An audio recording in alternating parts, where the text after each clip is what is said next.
அனைவருக்கும் வணக்கம். என்னுடைய பேர் கா Mohammed Yasin. All India Kalam dream ஃபவுண்டேஷனோட ராணிப்பேட்டோட டிஸ்ட்ரிக்ட் பிரசிடெண்ட்டாக இருக்கேன். All India Kalam dream foundation எடுத்துக்கூடிய ஒரு நேஷ்னல் கேம்பெயின் வந்து ஒரு முன் உதாரணமாக சொல்லணும், அடுத்த ஜென்ரேஷனுக்கு ஒரு முன் உதாரணமாக சொல்லியிருக்கணும். பிகாஸ் 2025 மரங்களை நட்டு அடுத்த தலைமுறைக்கு வரக்கூடிய தலைமுறைக்கு நல்ல ஒரு மகத்தான ஒரு திட்டத்தை கொண்டு போய் சேர்க்கணுன்ற ஒரு முன்னோட்டமாக இதை கொண்டு போய் சேர்த்துருக்காங்க.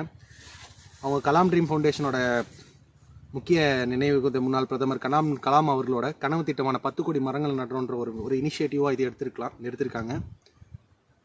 இந்த திட்டத்தில் அனைத்து இந்திய வேளாண் மாணவர் சங்கத்தோட தமிழ்நாட்டோட மாநில தலைவராக நான் பங்கெடுக்கிறது ரொம்ப சந்தோஷமாக இருக்குது. இந்த திட்டம் பொறுத்த வரைக்கும் பார்த்தோன்னா மக்களுக்கு வந்து மரத்தை நம்ம நாட்டில் இருக்கக்கூடிய பொல்யூஷன் வந்து அனைத்து நடக்கக்கூடிய கிளைமேட் சேஞ்சிலேருந்து நடக்கக்கூடிய டிசாஸ்டர்ஸ்லேருந்து எல்லாத்துலேருந்து பாதுகாக்கணுன்ற முறையில் நேஷ்னல் லெவலில் ஒரு 2025 ட்ரீ சாம்பிளிங்ஸை வந்து பிளான் பண்ணணுன்ற ஒரு கேம்பெயின் வந்து மிகப்பெரிய ஒரு வெற்றி அடையணுன்ற மாதிரியும் மிகப்பெரிய நேஷ்னல் லெவலில் ஒரு ரீச் இருக்கணுன்ற மாதிரியும் என்னுடைய வாழ்த்துக்களை தெரிவித்துக்கொண்டு வெற்றி அடைய வாழ்த்துக்களை விடைபெறுகிறேன். நன்றி, வணக்கம்.